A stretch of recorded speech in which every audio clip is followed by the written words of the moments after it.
Last week, the Pentagon halted deployment of 4,000 troops, U.S. troops, to Poland.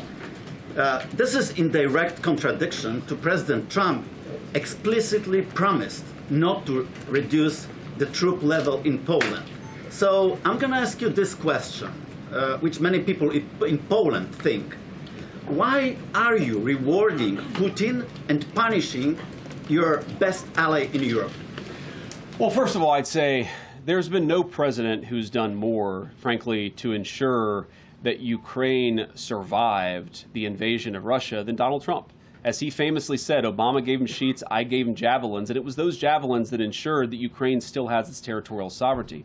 What he's also said is that he wants to pursue an American policy that focuses on the interests of the United States. And part of that foreign policy is not to reward Putin or not to punish a country like Poland, which we love. We love Poland. We love the Polish people.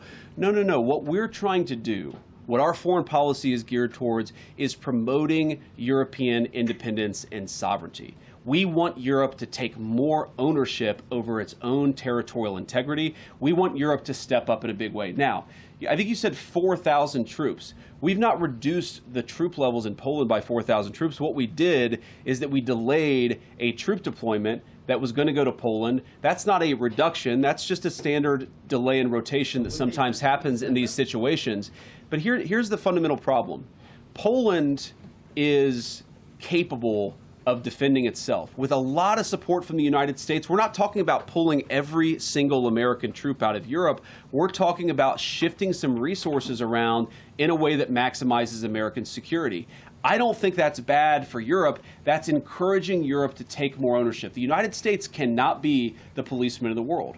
We want to be good allies. We want to make sure that our troop presence promotes regional stability in Europe.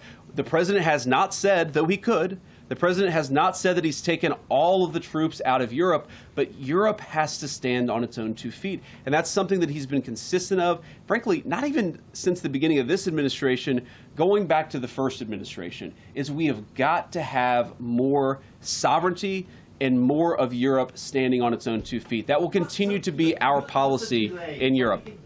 Those troops will go eventually to Poland? What I said is that is it a delay in troop rotation? Those troops could go elsewhere in Europe. We could decide to send them elsewhere. We actually haven't made the final determination about where those troops are ultimately going to go. But what I'm saying is it is not accurate to say that we are pulling a bunch of troops out. It is a very small and very minor thing. And I think, frankly, a lot of the European media, again, is overreacting to this a bit. And here's one thing I'll say about this. Look, I have, for my entire life, I'm 41 years old. For my entire life, I have heard chirping from the European media about everything that's wrong with the United States of America.